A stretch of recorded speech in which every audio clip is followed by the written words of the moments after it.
ఇది మన ఛానల్లోని సబ్స్క్రైబర్ అయిన మాధురి లైఫ్ లో జరిగిన రియల్ హారర్ స్టోరీ. మాధురి తన ఇంజనీరింగ్ చదువుతున్నప్పటి నుంచి రాహుల్ అనే పర్సన్ తో రిలేషన్ లో ఉంది. ఆ రిలేషన్ ని వాళ్ళ పెళ్లి వరకు తీసుకెళ్లారు. రెండు ఫ్యామిలీస్ ని కన్విన్స్ చేసేసిన తర్వాత పెళ్లికి ఇంకా 15 days టైం ఉందన్నప్పుడు వాళ్ళు ఒక 3 days ట్రిప్ ప్లాన్ చేసి అక్కడికి వెళ్లారు. ఆ ట్రిప్ అంతా హ్యాపీగా గడిచిపోయిన తర్వాత వాళ్ళు కారులో ఇంటికి రిటర్న్ అవుతూ ఉన్నారు. సడన్ గా ఒక ఘోరం జరిగింది. వాళ్ళు వస్తున్న కార్ని ఒక లారీ కొట్టేసింది. మాధురి కళ్ళు తెరిచేసరికి తన హాస్పిటల్లో ఉంది. తన ఒంటి నిండా గాయాలతో. మాధురి నోట్లోంచి వచ్చిన మొదటి మాట ఏంటో తెలుసా? రాహుల్ ఎలా ఉన్నాడమ్మా, రాహుల్ ఎలా ఉన్నాడు అని. దానికి మాధురి వాళ్ళ అమ్మగారు కన్నీళ్లు పెట్టుకుంటూ రాహుల్ అదే యాక్సిడెంట్ లో స్పాట్ లో చనిపోయాడని చెప్తుంది. ఆ ఒక్క మాట మాధురి గుండెల్ని పిండేసింది. తను ఆ బెడ్ మీద పడుకొని ఎన్నో రాత్రులు ఏడ్చింది. అలా హాస్పిటల్లోనే ఉంటూ ట్రీట్మెంట్ తీసుకున్న మాధురికి ఒక రోజు రాత్రి ఎవరో ఏడుస్తున్నట్టు శబ్దం వినిపిస్తుంది. మాధురి కళ్ళు తెరిచి చూసింది. అక్కడ ఎవరూ లేరు. తన పక్కన వాళ్ళ అమ్మ పడుకొని ఉంది.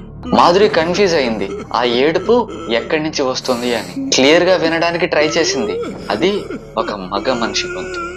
తర్వాత రోజు రాత్రి మాధురి ప్రశాంతంగా తన బెడ్ మీద పడుకొని ఉంది. సడన్ గా తన పక్కన ఎవరో నిలబడుకున్నట్టు తనకు అనిపించింది. కళ్ళు తెరిచి చూస్తే అది రాహుల్. కానీ తన రూపం ఇప్పుడు వేరేలా ఉంది.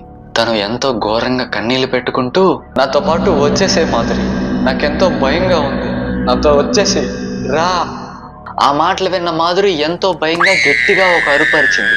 ఆ అరుపుకు మేల్కొన్న మాధురి వాళ్ళ అమ్మ, ఏంటమ్మా ఏమైంది, ఎందుకు అరిచావు అని అడిగింది.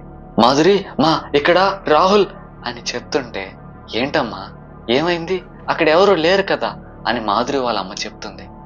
మాధురి తల పక్కకి తిప్పి చూస్తే అక్కడ ఎవరూ లేరు.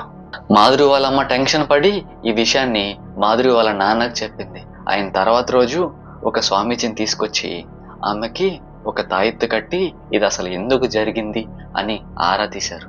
ఆ స్వామీజీ చెప్పిన విషయం ఏంటంటే, నిన్నే పెళ్లి చేసుకోవాలని ఎంతగానో తప్పించినా రాహుల్ అర్ధాంతరంగా చనిపోవటం వల్ల తన ఆత్మకి శాంతి దొరక్క నీ చుట్టూనే తిరుగుతున్నాడని చెప్తాడు. తర్వాత వాళ్ళు చేయాల్సిన కార్యక్రమాలని చేసేశారు.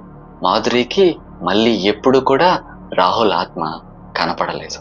ఇలాంటి మరిన్ని హారర్ స్టోరీస్ కోసం ఈ వీడియోకి లైక్ చేసి మా ఛానల్ని సబ్స్క్రైబ్ చేసుకోండి.